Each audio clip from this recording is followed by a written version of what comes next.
Hola compañeros y maestro, mi nombre es Ixel Ramírez y soy estudiante de tercer semestre de la licenciatura en Gestión y Economía Ambiental.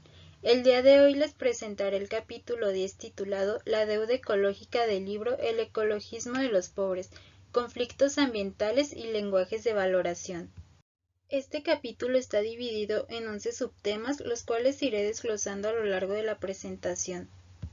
El primer tema del que hablaremos y el cual es el central de la presentación es la deuda ecológica. La deuda ecológica se produce cuando nuestro consumo de recursos naturales supera la capacidad del planeta para producirlos. Este tema abarca muchos conflictos relacionados con el ecologismo de los pobres, ya que el cómo surge radica principalmente en dos puntos distributivos diferentes, los cuales son desiguales. El primer punto es que los países pobres venden sus materias primas y otros productos a precios que no incluyen las externalidades negativas, mientras que en el segundo, los países ricos usan de manera irracional y desproporcionada el espacio y los servicios ambientales sin pagar por ellos, y hasta desconociendo los derechos de los demás a tales servicios, por ejemplo, los sumideros y los depósitos temporales de dióxido de carbono. El siguiente tema a tratar es el intercambio ecológicamente desigual. Esto significa el hecho de exportar productos de países y regiones pobres sin tomar en cuenta las externalidades locales provocadas por esos productos o el agotamiento de los recursos naturales. Todo esto se da a cambio de bienes y servicios de los países más ricos. El intercambio ecológicamente desigual se da por distintas razones, como lo es la pobreza, la falta de poder político de las regiones exportadoras, la falta de opciones para exportar bienes de menor impacto local, el no internalizar las externalidades en los precios de las exportaciones y el no aplicar el principio de precaución al exportar, es decir, no tomar en cuenta las medidas contra los riesgos en cuanto al medio ambiente que se generan por la tecnología no probada. Otro tema que se trata en el intercambio ecológicamente desigual es el capitalismo. El autor hace énfasis en cómo nuestra manera de consumir que está dada por el capitalismo es incoherente y contraria en comparación al ritmo de la naturaleza. El capitalismo se da a un ritmo rápido que es impuesto por la circulación del capital y la tasa de interés. Esto, en comparación al tiempo geoquímico y biológico de los ritmos de la naturaleza, tiene como consecuencia una destrucción irreparable de la misma. El siguiente tema son los pasivos ambientales, los cuales podemos definir como aquellos impactos ambientales ocasionados por el hombre que, acumulados en el tiempo, afectan de manera directa la calidad de vida de las personas y de los ecosistemas. En este tema el autor destaca dos causas por las cuales se da el intercambio desigual. En primer lugar, al sur muchas veces le hace falta fuerza, principalmente económica y política, para incorporar las externalidades negativas locales en el precio de las exportaciones. La pobreza y la falta de poder provoca que se regale o se venda de manera barata el medio ambiente y asimismo la salud local. Esto no es provocado por falta de conciencia o ignorancia, sino una simple falta de poder económico y social para defender la salud y su medio ambiente. La segunda causa es que el tiempo ecológico necesario para producir los bienes exportados por el sur es mayor que el tiempo necesario para producir los bienes manufacturados o los servicios que importan. Actualmente existe una gran injusticia ambiental a nivel internacional en donde la contaminación y los problemas de salud pública se hacen más notorios en las zonas urbanas ocupadas por las minorías y la gente pobre. La seguridad ambiental no solo significa el uso de la fuerza militar para resolver los problemas ambientales, sino que también se traduce como el acceso garantizado para todos a los recursos naturales y a los servicios ambientales. La seguridad ambiental es una situación en la cual los bienes y servicios ambientales se usan de manera sostenible. El acceso fiable a los recursos y servicios ambientales es universal y además las instituciones son competentes para manejar los conflictos asociados con la escasez y la degradación ambiental. A pesar de que la seguridad ambiental es un tema que lleva años desarrollándose y tratándose de aplicar por las principales organizaciones mundiales, es importante destacar la realidad de los países del sur en comparación a los del norte, en donde los países del norte han producido y siguen produciendo una cantidad desproporcionada de contaminación y además usando una gran cantidad injusta de recursos naturales. Todo esto trata de atentar contra la seguridad ambiental de los países más vulnerables, provocando pasivos ambientales y poniendo en riesgo la seguridad ambiental del sur. El siguiente tema es cuantificando la deuda ecológica en términos monetarios, esto en cuanto al intercambio ecológico desigual. El intercambio ecológicamente desigual y el uso desproporcionado del espacio ambiental por parte de los países ricos son una de las dos razones de la deuda ecológica. Partiendo de estos dos puntos y expresando la deuda ecológica en términos monetarios, los componentes principales en cuanto al intercambio ecológicamente desigual son los siguientes. Los costes no pagados de la reproducción, mantenimiento o gestión sustentable de los recursos naturales exportados. Un ejemplo de esto son los nutrientes incorporados en las exportaciones agrícolas. Otro punto es el coste de la futura falta de disponibilidad de los recursos naturales. Por ejemplo, la falta de minerales al sobreexplotar el suelo, la pérdida de biodiversidad, entre otros. El siguiente punto es la compensación o los costes de reparación provocados por las exportaciones. Esto se da, por ejemplo, al contaminar el agua por la sustracción de minerales, por los daños en la salud al exportar flores, entre otros. El último punto es la cantidad no pagada que corresponde al uso comercial de la información y conocimiento sobre los recursos genéticos. Los siguientes costes presentados son en relación a la falta de pago por servicios ambientales o por el uso desproporcionado del espacio ambiental. El primer punto son los costes de reparación o compensación por los impactos causados por la importación de desechos tóxicos, ya sea en estado líquido o sólido. El siguiente son los costes de la producción gratuita de los residuos de gaseosos, como lo es el carbono. Este se encuentra principalmente en la industria de la refrigeración y de los aerosoles. Las emisiones de dióxido de carbono son un claro ejemplo de la deuda ecológica desigual. Hay emisiones que son vitales y otras que son un lujo. En el 2018, Estados Unidos tuvo una emisión de CO2 de 16.14 toneladas per cápita, mientras que Liberia, que es un país más pobre, tuvo emisiones per cápita de 0.26 toneladas. Refiriéndonos al aspecto económico, hay dos maneras distintas de calcular la deuda de carbono. La primera consiste en calcular el coste del daño que se hará. La segunda se trata de calcular el coste de la disminución que no se hace, mejor conocido como abatement cost, lo cual significa costo de reducir los negativos ambientales, como lo es la contaminación. Estos costos han sido impuestos por los países del norte, lo cual resulta algo contraproducente al analizar más a fondo sus decisiones.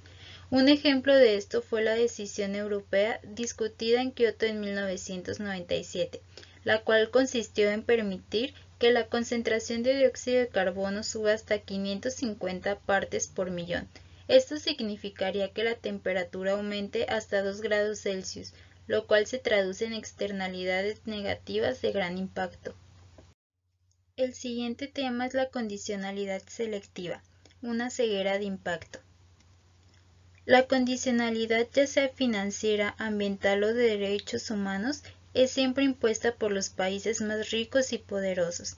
El ecologismo muchas veces es visto tanto en el norte como en el sur como un lujo de los ricos antes que una necesidad de los pobres. El norte ha ido asumiendo una posición éticamente superior dentro de los aspectos ambientales. Además, cuando los países del sur no adoptan las medidas idóneas creadas por el sur, se les tacha de derrochadores y además antiecológicos. Es fundamental señalar que los países más pobres no pueden adoptar las mismas medidas ambientales que los países ricos.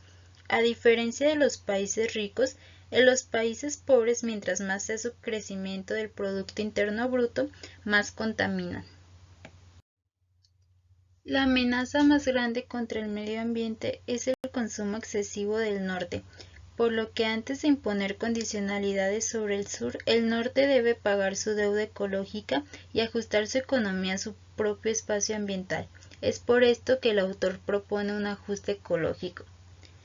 Una manera de imponer un ajuste ecológico sobre el norte sería a través de la cooperación y unión respecto a este tema de los países del sur para poder tomar medidas como el incrementar el precio del petróleo y otros bienes que representan grandes exportaciones a través de retenciones ambientales o impuestos que compensen las externalidades negativas generadas al exportar estos bienes.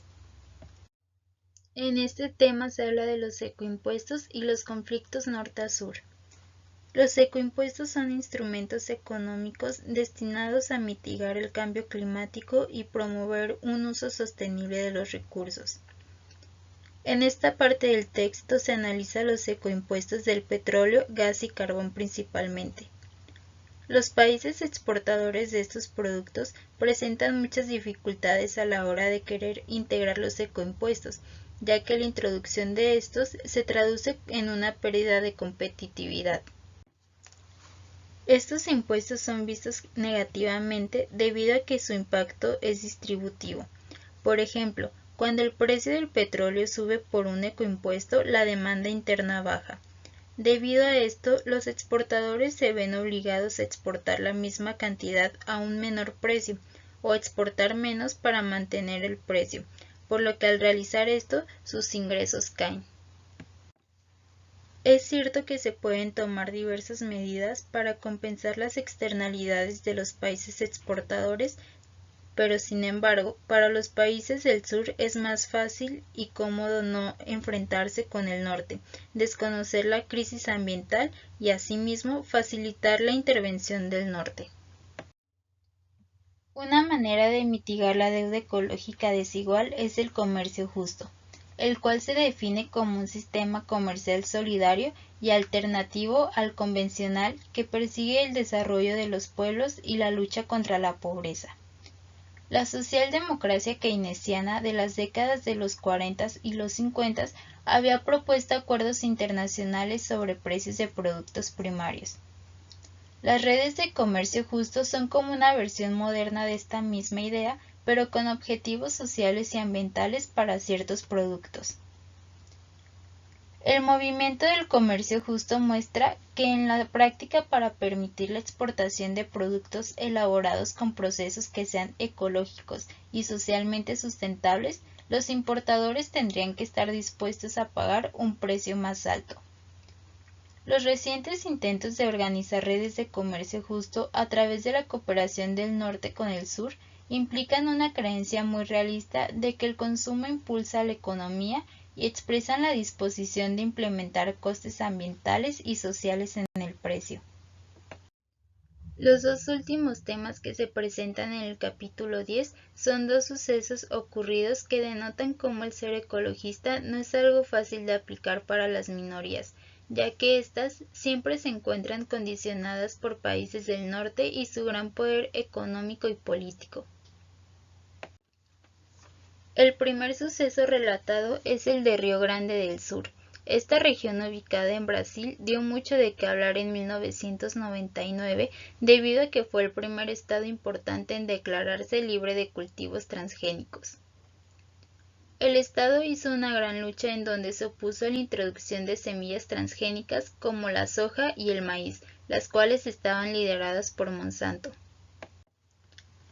Las principales acusaciones de Río Grande en contra de Monsanto era que esta multinacional trataba de monopolizar las semillas de maíz y soja. Además, el no poder probar que estas semillas transgénicas no dañaban la salud y el medio ambiente, y asimismo la concentración de poder sobre la agricultura global. A pesar de todos sus intentos, a mediados del 2001 Monsanto comenzó a reinar sobre los cultivos de Río Grande. Además de ser una empresa poderosa y pertenecer al norte, su triunfo se debe al flujo ilegal de semillas de soja que se introducían desde Argentina y al poco apoyo que recibió el Estado por parte de sus propias instituciones gubernamentales, incluyendo a personajes con reputación ambientalista como James Lerner. El segundo suceso que se presenta es sobre la tragedia de Bhopal, que fue un enorme accidente ambiental ocurrido el 3 de diciembre de 1984 en la región de Bhopal, India, en donde más de 3.000 personas murieron inmediatamente y 200.000 más fueron heridas. Esto sucedió tras la fuga de gas isocianato de metilo en una fábrica de plaguicidas, la cual en su mayor parte pertenecía a una empresa estadounidense. Lo que más sorprende de esto, además del gran desastre ambiental, es la falta de justicia y las indemnizaciones que resultan no confortantes. El exdirector de esta empresa es un prófugo de la justicia en India ante su poca responsabilidad empresarial. En cuanto a las indemnizaciones, resultó muy difícil estimar una cifra, ya que resulta complicado calcular el valor de una vida humana. Sin embargo, aún en estos casos se puede denotar una desigualdad entre países pobres y ricos. Una vida estadounidense tiene un valor promedio de $500,000, mientras que en la India es de tan solo alrededor de $8.300. Esto deja mucho en qué pensar, ya que si un accidente como el de Bhopal resulta barato para las compañías más poderosas, las cuales pertenecen al norte, debido a que sus indemnizaciones son baratas, entonces se puede ver cómo las externalidades negativas y daños respecto a la vida humana se pueden pagar fácilmente. Es algo incoherente que las empresas más poderosas, en este caso del norte, sean las que imponen las reglas y los pasos a seguir para lograr la sustentabilidad cuando estas mismas son las que más externalidades negativas causan. Asimismo, se puede denotar una gran desigualdad entre estas y las minorías al momento de realizar acciones proambientales. Los países del primer mundo tienen más mecanismos para lograr una mejora medioambiental debido a que exportan las externalidades a otros países pobres. Por eso es más fácil para las regiones del norte proponer soluciones a los conflictos ambientales. Debemos entender que estas acciones no pueden ser empleadas para países más pobres, ya que entre más ecológicos sean, a diferencia del norte, estos países no crecen, sino que decrecen económicamente hablando, pues estas muchas veces dependen de actividades que atentan contra el medio ambiente y representan en su gran mayoría su ingreso económico. Eso sería todo de mi parte, agradezco mucho su atención y asimismo dejo el espacio abierto para cualquier duda o pregunta que tengan.